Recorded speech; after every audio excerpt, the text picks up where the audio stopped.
हितेश जी सूरत से। राधे राधे महाराज जी। महाराज जी आपके चरणों में कोटि कोटि प्रणाम। महाराज जी अगर जाने अनजाने में कोई पाप या भूल हो जाए तो क्या भगवान इसी जन्म में उसका दंड देते हैं या अगले जन्म में देते हैं? नहीं, पहली बात तो है कि जाने और अनजाने में बड़ा अंतर है।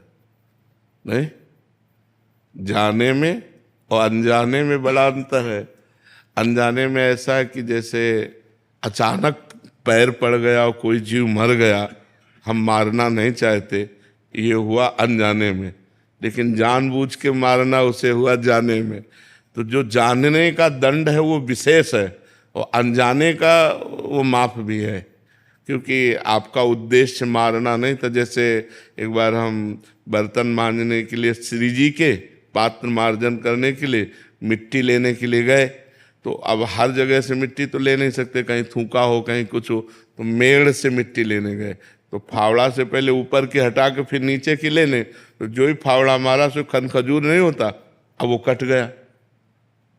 अब हमारा उद्देश्य तो जीव को कष्ट देना, बड़ा हृदय में व्यथा हुई अनजाने में, तो वो व्यथा से ही क्षमा हो गया। जैसे हृदय में जलन हुई ना कि अरे राधा राधा राधा ऐसा कैसे हो गया, ये तो वो जो अंदर व्यथा हुई तो अनजाने में हुए पाप। जैसे आपका पैर पड़ गया, कोई जीव मर गया, आपके हृदय में ताप हुआ, वो उसी समय समन हो गया। लेकिन जानकर जो पाप किया जाता है वो इस जन्म में नहीं होता, वो आगे प्राप्त होता है। क्योंकि पीछे जन्म में जो हमने पाप किए उनसे जो शरीर बना, उस शरीर को सुख दुख भोगना पड़ेगा। जैसे इस समय हम अच्छा काम कर रहे हैं, लेकिन पीछे हमसे पाप कर्म हुआ तो आज हमको भोगना पड़ेगा।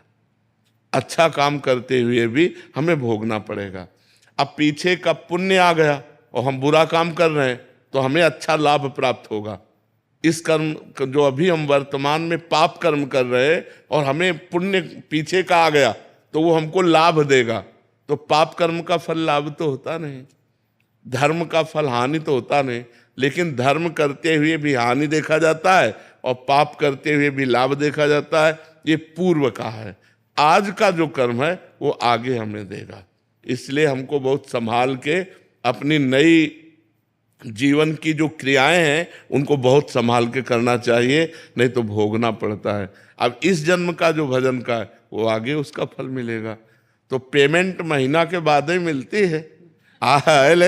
लेबरी बात अलग है कि, और लेबरी में भी शाम तक तो इंतजार कर तो ऐसे ही थोड़ा अंतराय में एक जन्म के बाद फिर हमें अपने कर्मों का, अगर कोई भयानक पाप बन जाए तो फिर तुरंत लागू हो जाता है। साधु अवज्ञा तुरंत भवानी, कर कल्याण अखिल की हानि। जैसे किसी संत महापुरुष की हत्या, संत महापुरुष का अपराध, फिर वो तुम्हारा सर्वनाश कर देगा, वो तुरंत लागू हो जाएगा।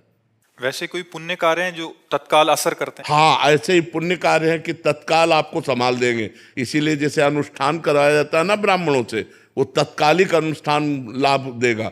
अब वो मृत्युंजय का जप कर रहा है और उसकी मृत्यु योग आ रहा है, वो काट सकता है मृत्यु योग को। मंत्र में बहुत बड़ी सामर्थ्य है।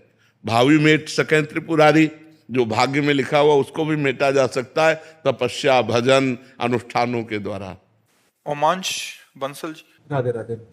राधे राधे महाराज जी। क्या दूसरों के कर्मों में दखल देना उचित है महाराज जी? अगर कोई गलत कार्य या राह पर है तो उसे रोकना चाहिए या सत्मार्ग पर अगर है तो हमारी बात माने तो, अगर वो गलत कर रहा है तो हम प्रार्थना कर सकते हैं कि आप, वो हमारा अधिकार हो, हमारा मित्र हो, हमारा कोई संबंध हो, रिलेशन हो। उपदेश वही लागू होते हैं जहाँ शिष्यता हो या मित्रता हो और हमारी बात का कोई भाव रखे हो। तो हमें लगता है कि जब तक हमारा कोई भाव न रखता हो तब तक उपदेश नहीं देना चाहिए, नहीं तो उपदेश भी व्यर्थ जाएगा और आपको दुख भी होगा। या तो वो पूछ रहा हो तो आप बोल सकते हो, और या अपना कोई निजी जन हो तो आप बोल सकते हो, अन्यथा उपदेश करना वो उपहास का पात्र बनना है।